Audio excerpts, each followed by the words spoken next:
All right, so we're going to start talking about American colonial society. So our dates here are 1607 to 1765. 1607, the founding of Jamestown, and then 1765, which is the end of the French and Indian War. So those are our two turning points that periodize and establish the era of American colonial society. First topic is immigration and slavery. So the thing about the early colonies is that, especially in the middle colonies of like New York and Pennsylvania and Maryland, you have a lot of diversity from immigrants from a whole bunch of different backgrounds and places, and a lot of them come as indentured servants, meaning that someone pays for their passage, and then in exchange, the servants do 4 to 7 years of service. And then once they're done, they get land at the end of it. And that's a big thing. That's a huge part of the indentured servant sort of scheme. And that's why people go, because land in the old world is at a premium and it's very hard to get. So a couple of different colonies have different systems in order to award this land. Virginia and Maryland use something called the head right system, where a person, whoever pays their passage, is given 50 acres for every person they bring to America. And the reason that they need all of this is because the cash crops, like tobacco, they're not really at cotton yet, but the cash crops like tobacco and stuff were very labor intensive to harvest. And so they needed as much work as they could get their hands on. And not only do they get land when they're done, the indentured servants, they get some money, they get some clothes, and they get some food. But here's the thing, is that you've only got 40% of servants who live to complete the contracts. So in actuality, this is not a good deal for the people. It's a good deal for the masters. It's a really good deal for them. It's not so much a good deal for the servants, because it's very unlikely that they're going to live to see the end of their contract. Some of the new immigrant groups that come to the American colonies, you have the Scots and Scotch-Irish. They're the largest, and their motivation is primarily poverty and then ease of access. It's English colonies. It's all part of England, and so, they wouldn't need any extra documentation in order to be able to get in. So they're perfectly content and very easy. It's easy for them to get there. They are mostly merchants, and they are mostly farmers, settling in Pennsylvania and the Carolinas. The Germans are the second largest immigrant group, and they are motivated by a few different things. War. Remember, Germany at this point doesn't really exist. It's a whole bunch of different principalities, and they're all fighting each other constantly. They've got some high taxes to pay for those wars, and then religious persecution as well. Catholics are being persecuted by the Protestants and vice versa. And so you find them mostly in Pennsylvania. So you have those labor-intensive crops that are difficult to harvest and stuff, and then you bring the indentured servants over, but the indentured servants cost money. Slaves don't. It's a common misconception that slavery was an invention of white people, and it really wasn't. Slavery was very common in West Africa, and also a very important part of its economy. Remember, slavery is free labor. It makes everything cheaper. So, prisoners of war, criminals, they're the ones who are sold into slavery, and then eventually adopted by their owners, and ultimately able to move up in society. The difference between slavery in West Africa and slavery in America is social mobility. There is a way out of the institution for West African slaves. There isn't a way out in America. The international slave trade then starts on a large scale in the 1500s. And what they do is the African rulers take their prisoners from the interior of the continent. So they take prisoners from the interior, bring them to the markets on the coast, and the Europeans exchange these goods. Guns, rum, and tobacco are the big things, because those aren't things that are commercially available in Africa.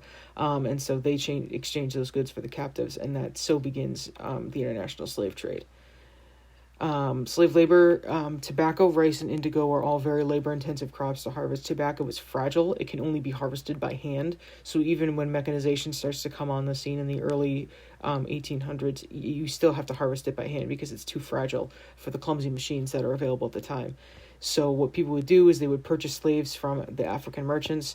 and then transport them to the colonies and sell them to plantation owners. The majority of the slaves actually end up in the Caribbean on sugar plantations. So sugar is the other thing that's really labor intensive to harvest and ends up costing, lives of slaves in the millions. So the reason that they do it is a number of factors, at least initially. You have high tobacco prices, which means that it is a cash crop. So this is something that they can make a lot of money off of. And then you have a struggling English economy, which means that you have lots of willing indentured servants. And so for this period of time, that's fine. But after 1660, the price of tobacco goes down. So after 1660, the tobacco price goes down. Improved English economy means fewer immigrants. And so their rationale is, well, the Spanish and Portuguese made a whole bunch of money off of it, so why don't we? So here you see an advertisement for the sale of newly arrived Africans. So it says, to be sold on Thursday the 30th of August, a cargo of 94 prime healthy Negroes, consisting of 39 men, 15 boys, 24 women, and 16 girls.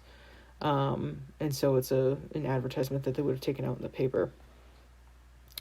So the international slave trade, as you can see here, it's, again, mostly it goes to the non-Spanish Caribbean islands. And again, that's because sugar.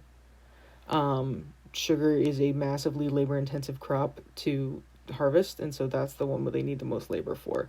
So, you see here, 37% of the slaves taken from Africa go to South America, and then 41% end up in the Caribbean, and then only 4.5% of slaves, that's 4.5% of slaves, actually end up in what is now the United States.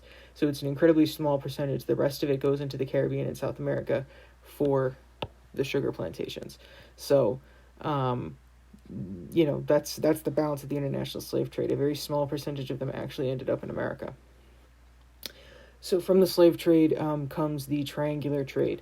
So you have manufactured goods, which are being traded for captured Africans. So the manufactured goods are coming from Europe to be traded for captured Africans. Then they would take the slaves on the Middle Passage across the Atlantic, and then they are in turn sold to colonists for raw materials. So here we're talking wood, we're talking tobacco, rice, anything that would be considered a raw material.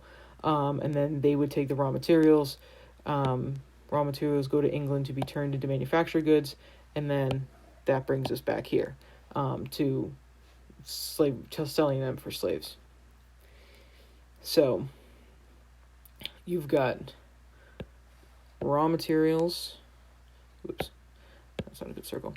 Raw materials, which go here to be made into manufactured goods, which then go here to be traded for slaves, and then they go here. I did the wrong color. There we go. So that's how it works. So the Middle Passage, as I mentioned before, was an extraordinarily deadly part of the triangle trade. There's two types of slave ship captains. You have tight packers and loose packers. The tight packers are going to pack as many people onto a ship as they can. This is an example of a tight packed ship. A loose packed would provide more room for the slaves, and in the hopes that having better conditions would mean that more of them would make it to the New World, to the Americas. A tight packer is trying to cram as many people onto the ship as he can to make as much money as he can. And if a higher percentage of them die, then that's okay because he put more people on the ship. So, good times are had by all. So in the colonies themselves, slaves are working 12-hour days, 6 days a week. The only days they don't work are Sundays.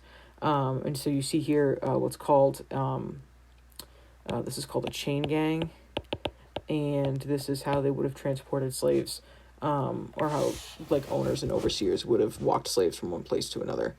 Limited clothing, very crude housing, obviously closely supervised by their white overseers, and the majority of the workforce is in the southern colonies. So most are in the southern colonies. Very few of them actually end up in the New England and Middle colonies. A lot of that has to do with religious objections to slavery. So the Africans' reactions to enslavement, they've got a couple. You have rebellion, running away, and then resistance. So with rebellion, legit uprisings. Running away, they would live in forests and swamps, or they would go to Spanish Florida, where they were free.